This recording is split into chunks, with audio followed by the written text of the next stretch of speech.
বিএনপিকে মুখোমুখি দাঁড় করানো রাজনৈতিক উদ্দেশ্য প্রণোদিত বলে মন্তব্য করেছেন বিএনপির ভারপ্রাপ্ত চেয়ারম্যান তারেক রহমান। স্কাটন লেডিস ক্লাবে পেশাজীবীদের সম্মানে আয়োজিত ইফতার ও দোয়া মাহফিলে প্রধান অতিথির বক্তব্যে ভার্চুয়ালি যুক্ত হয়ে তিনি বলেন, সংস্কার শেষ করে নির্বাচন বলে কিছু নেই। সংস্কার একটি চলমান প্রক্রিয়া। নির্বাচিত সরকারও জনগণের ম্যান্ডেট নিয়ে সংস্কার চালিয়ে যেতে পারে।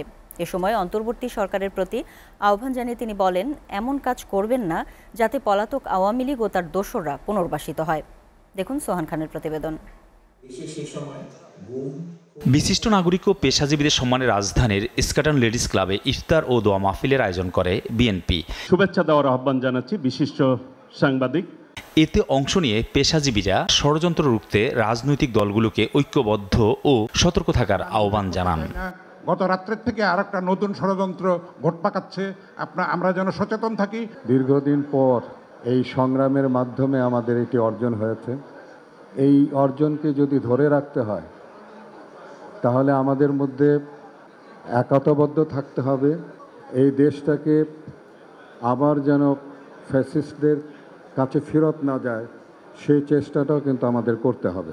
আগামী দিনে গণতন্ত্র প্রতিষ্ঠাই হচ্ছে সামনে যে বিপদ দেখছি সেই বিপদ থেকে উত্তরণের একমাত্র পথ। নেতা কর্মী অসংখ্য মামলার শিকার হয়েছেন, জেলে যাওয়ার শিকার হয়েছেন এবং নির্যাতনের শিকার হয়েছেন।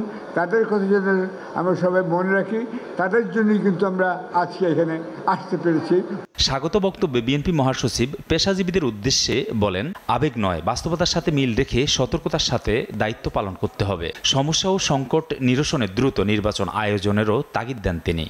নতুন গণতান্ত্রিক পার্লামেন্ট এবং সরকার গঠিত হবে সেই প্রত্যাশা নিয়ে গোটা মানুষ, গোটা জনগণ অপেক্ষা করছে। যারা বিভিন্নভাবে সরকার অথবা জনগণের সঙ্গে সম্পৃক্ত আছি তারা সবাই আমরা এমনভাবে কথা বলবো, কাজ করব তা যেন আমাদের এই গণতন্ত্রের উত্তরণের পথকে আরো সুগম করে দেয়। এ সময় প্রধান অতিথি বিএনপির ভারপ্রাপ্ত চেয়ারম্যান তারেক রহমান সংস্কার ও নির্বাচন ইস্যুতে কথা বলেন। যারা সংস্কার শেষ করার পর জাতীয় নির্বাচন অনুষ্ঠানের কথা বলছেন তাদেরকে উদ্দেশ্য করে বলতে চাই, যেটি শেষ হয়ে যায় সেটি সংস্কার নয়। কারণ সংস্কার কখনো শেষ হয় না। সংস্কার একটি ধারাবাহিক প্রক্রিয়া। জনগণের গণতান্ত্রিক চর্চার মধ্যে দিয়েই কেবল সংস্কার প্রক্রিয়া টেকসই এবং সফল এবং কার্যকর হয়ে উঠতে পারে। পতিত আওয়ামী লীগ ও তার দোসররা যেন পুনর্বাসিত হতে না পারে এমন কাজ না করতে অন্তর্বর্তী সরকারের প্রতি আহ্বান জানান তিনি। সরকারের এমন কোনো পদক্ষেপ নেওয়া উচিত হবে না যাতে রাষ্ট্র এবং রাজনীতিতে পলাতক স্বৈরাচারের দোসররা পুনর্বাসিত হওয়ার সুযোগ পায়। এদিকে রাজধানীর কাকরাইল ইনস্টিটিউট অব ডিপ্লোমা ইঞ্জিনিয়ার্সে সেনবাগ কল্যাণ সমিতির ইফতার ও দোয়া মাহফিলে অংশ নেন বিএনপির চেয়ারপারসন উপদেষ্টা জয়নাল আবদিন ফারুক। গণতন্ত্র উত্তরণে সবাইকে এগিয়ে আসার আহ্বান জানান তিনি।